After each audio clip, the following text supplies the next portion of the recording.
You, yes you, all of you here in the audience and out there, please remember, you can be whatever you want to become. If it means that you have to go bold or fight the status quo, then do it. But never allow the process to change who you are. Where you come from, your background, nationality, culture, native language, even your accent, shape who you are. It shapes the very person you are today. If any of these factors prevent you from what you want to become, then break that barrier of discrimination. I am Jeffrey Araula, and I am a non-native English speaker, teacher, who comes from the Philippines. Allow me to engage with you what it means to be proud of who I am, despite the discrimination against teachers like me. Let me contextualize why I am speaking before you. Many international schools, even in non-English speaking countries, do not hire teachers who are non-native English speakers, or if they do, they are considered second class than their white counterparts. Today, let us try to examine the reasons behind this discriminatory practice and identify points of resolutions, how we can potentially contribute positively to an industry who is supposed to teach kids the real value of equality and diversity. English has become the most popular language of discourse internationally. Currently, it is considered the lingua franca, which means English is used as a global means of inter-community communication. Dr. Barbara Seidel-Hoover, a professor of English and applied linguistics, who has published several books on the application of English to language teacher education, stresses the importance of using the English language in intercultural communication rather than its formal use in reference to non-native norms. My first point of emphasis, therefore, is how English as a lingua franca is defined. Its use is associated with cultural sensitivities more so to non-native English speakers than natives. According to Merriam-Webster Dictionary, a native speaker is a person who learned to speak the language of the place where he or she was born as a child, rather than learning it as a foreign language. You are considered a native English speaker if you were born in the following countries: United States of America, United Kingdom, Australia, Canada, and New Zealand. These are the top 5 countries, together with 14 others that form the Anglospheres. Countries where English is spoken natively by the majority of the population. However, this narrow definition does not consider social factors and contextual constraints into account. Alan Davis, an emeritus professor of applied linguistics of the University of Edinburgh, in his book, The Native Speaker, Myth and Reality, outlines the following elements characterized by being native speaker other than acquiring it by virtue of birth. 1. Ability to understand and produce idiomatic forms of expression accurately. 2. Understanding how standard forms of the language differ from the variant which they themselves speak. And 3rd, competent production and comprehension of fluent, spontaneous discourse. Note that all these elements can theoretically be learned post-childhood. In 2003, the Journal of Pan-Pacific Association of Applied Linguistics published an article asking the question, can a second language learner become a native speaker of the target language? The conclusion leads to my second point, that second language learners can be native speakers of the target language and can master the intuition, grammar, spontaneity, creativity, pragmatic control, and interpreting quality of born native speakers. Linguistic identities are complex and are dependent on community context, leading to my third point, that it is the community acceptance of a member that will ultimately shape the social recognition of non-native English speakers or native English speakers' identity. It begs the question, why is there still discrimination of non-native English speakers in the international teaching profession in this day and age? Now, let's dissect the English language teaching profession. The concept that a native English speaker is the ideal English teacher has long been debunked. Research and publications have found a lack of substantial evidence to back up the idea that the best person to teach English is a native speaker. The book entitled Linguistic Imperialism by Robert Phillipson, published in 1992, argued that non-native speakers are better equipped to teach English to adults, since they have learned the language during adulthood as compared to when they were acquired during childhood by native speakers. It also recognized the multilingual background of non-native speakers as a value-added advantage that natives do not necessarily possess.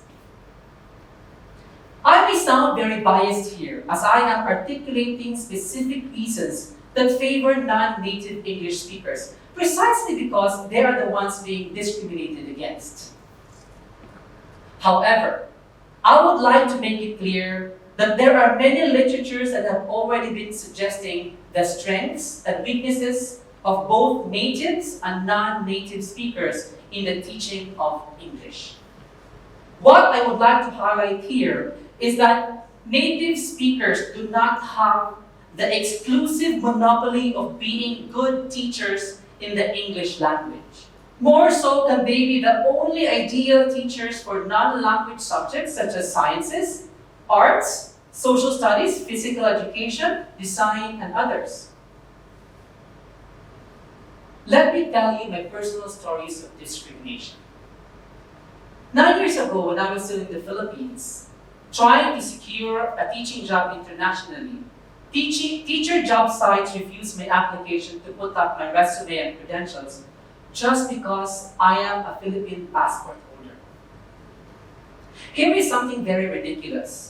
I was disallowed to use my room's air conditioner in the morning because I was assigned to a floor of a school hostel with non-whites, while my white colleagues can use their AC anytime they please.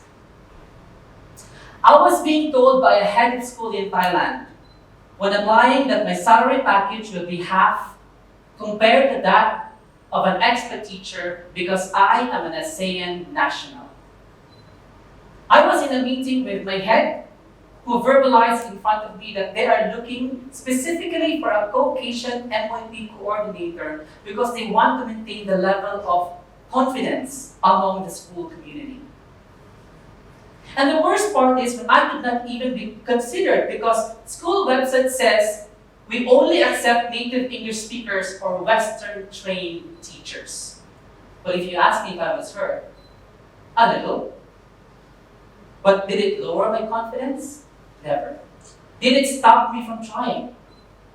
Not at all. I cannot say that I am the best teacher, because being best is a continuous process of reflection and improvement. However, I can proudly and confidently say that I am a good teacher. I am professionally trained with 16 years of teaching experience. I work equally as hard and as passionately as any other ideal international teacher out there. Being good at what you do has nothing to do with the kind of passport you hold. Plus, I love my accent. We then ask ourselves, how can we fight this discrimination as a community? Allow me to use this platform today to outline 10 ideas on how we can collectively break this barrier.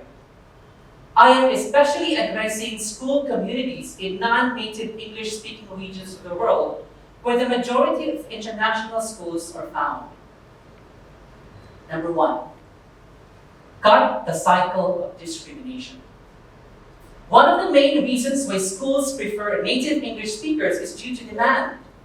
Parents prefer white teachers because of the perception that they are better teachers. If you are a student, talk to your parents and to your friends' parents that this is not the case. Highlight your own classroom experience where you have good teachers who are non-native English speakers. Remember that this discrimination affects you and will continue in a cycle when your generation becomes part of the academe in the future. When parents prefer native speakers, they fuel this discrimination and in a way, they discriminate their own kind. Let us end this cycle with your families. Second, equality in the classroom. Give as much attention and gusto to all your teachers regardless of where they come from. Challenge all your teachers the same way. Understand that the diversity in teaching is an added value and this is achieved by having teachers of different backgrounds. Third, embrace your own language and accent. Appreciating how important and beautiful your first language is allows you to navigate the significant role it plays in your learning.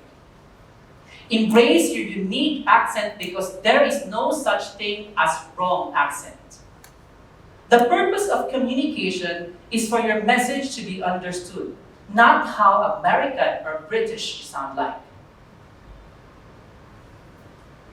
4, consider being teachers yourselves in the future. When you become part of an industry that advertises to promote justice and equality, but then finds out it falls far from the ideal, you will learn how to make sure you will make a mark. There is no choice but to do your very best so you yourself becomes the message.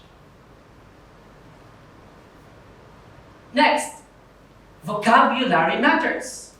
We need to shift the use of language in our discourse. The utility of language should be based on proficiency and not on nativeness. Therefore, we need to start using the term proficient user of the English language. 6, amplify teachers' voices who are a minority. If you are a teacher belonging to the majority and you are not the target of discrimination, use your platform and unite with those that need your support. Lend them your voice. Make the discriminated voices even louder with yours in it, so society can hear their plight. Next, call out schools and school leaders who fuel discrimination. If you happen to be in a situation where the powerful themselves are the ones discriminating, call them out. Say something. Tell them it's not okay. Push them to improve the system. 8, question policies that discriminate. It is in policies that encourage the discrimination of people. We need to dismantle a system where by default some are already excluded. Look for opportunities to change school policies that are discriminating. Question unfair practices and never stop until changes happen. Number 9, support and provide opportunities for teachers to be represented. School leaders should consciously give a space for non-native teachers' work to be highlighted and valued. Support them in a way that they can improve and implement standards and best practices. Last but certainly not the least, be confident and proud of who you are. This is where I want to connect with you today. And perhaps the most important message I can impart to you is this. I want you to realize that knowing who you are, your capabilities, and confidence and your worth will make you confident. And when you are beaming with confidence, you allow yourself to appreciate what you can do and will not give power to anyone or a system to tell you what you cannot do. I am here because of the importance of representation. I represent many teachers who are discriminated against, teachers of color, teachers who are non-native English speakers, those who are well-educated and trained but are not preferred in hiring practices, or if they do, they get a lower pay or lesser benefits. I stand against this discrimination. I fight back. I question the status quo. So I ask you, are you willing to help break this barrier? Thank you.